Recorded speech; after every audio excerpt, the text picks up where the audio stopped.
আসসালামু আলাইকুম। আশা করি আপনারা সবাই ভালো আছেন।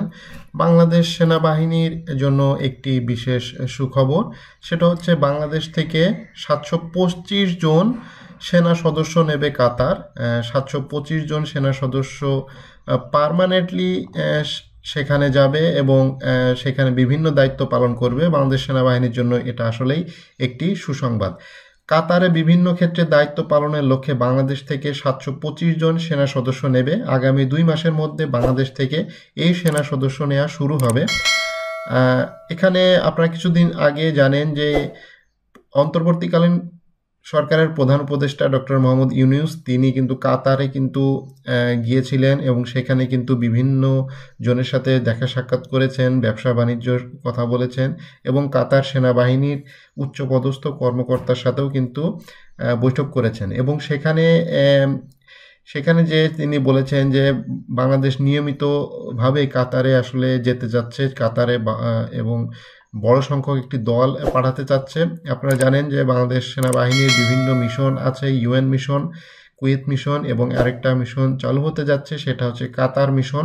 তো কাতারেও নিয়মিত লোক যাতে নিতে পারে এবং সেখানে যাতে মিশন করতে পারে বাংলাদেশ সেনাবাহিনীর সদস্য, সেটার জন্য কিন্তু বর্তমান সরকার কাজ করতেছে। তো ইউএন মিশন সম্পর্কে একটা কথা বলি। তো বর্তমানে কিন্তু ইউএন মিশন যেটা আছে জাতিসংঘ শান্তিরক্ষী বাহিনীর যে ইউএন মিশন, সেটা কিন্তু মানে কিছুটা বন্ধ হয়ে গেছে এবং সামনে হয়তো পুরোপুরি হয়তো বন্ধ হয়ে যেতে পারে। আপনারা অলরেডি জানেন যে ডোনাল্ড ট্রাম্প যে ইউএন মিশনে টাকা পয়সা দেয়া কিন্তু বন্ধ করে দিতে পারে সামনে।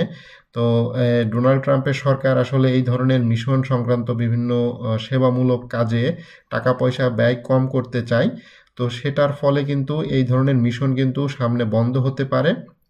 তো বাংলাদেশের সেনাবাহিনীর প্রধান যে ইনকামের সোর্স, সেনাবাহিনীর সদস্যদের যে তাদের জীবনযাত্রার মান উন্নতকরণের প্রধান ইনকামের সোর্স হচ্ছে ইউএন মিশন। তো সেই মিশন করে কিন্তু অনেক সেনা সদস্য, অনেক সেনা অফিসার তারা কিন্তু বেশ স্বাচ্ছন্দ্যে আছেন।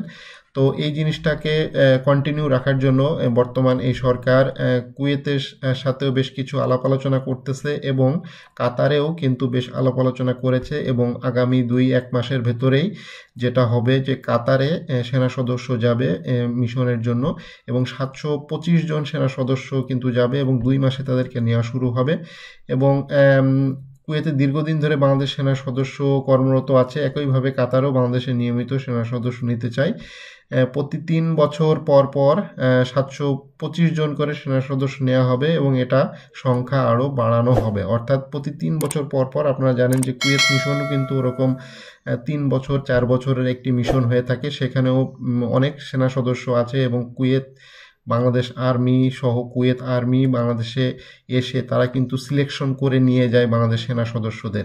তো সেই ধরনের প্রসেস এখানেও হতে পারে, কুয়েতেও কাতারেও এইভাবে কিন্তু প্রসেসটা হতে পারে। তারা হয়তো এখানে আসবে, বাংলাদেশে এসে যাচাই বাছাই করে সেনা সদস্যদের ৩ বছরের জন্য নিয়ে যাবে কাতারে।